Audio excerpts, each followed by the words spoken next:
मेघाज kitchen में.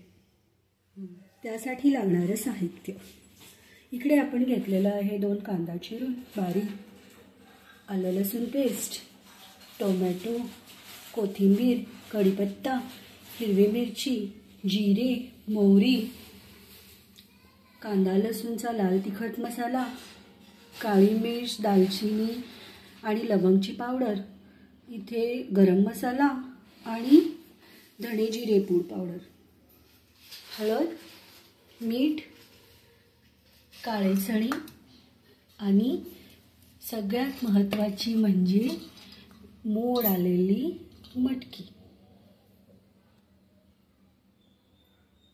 इथे आपण घालणार आहोत तेल. सर्वात प्रथम आम्ही घालणार आहोत कढीपत्ता, त्यानंतर जिरा आणि मोहरी, त्यानंतर मिरची, आलं लसूण पेस्ट, बारीक कांदा, त्याला थोडा लाल रंग येऊपर्यंत परतून टोमॅटो घालूया. थोडं परतून घेऊया व्यवस्थित. टाकूयात हळद, मीठ,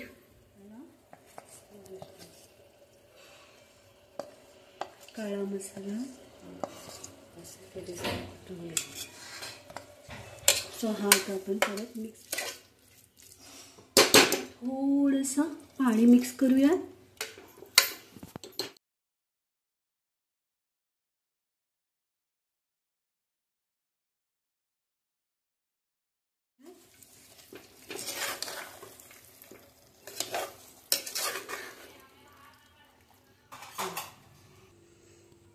तर आपण त्याच्यामध्ये ॲड करूया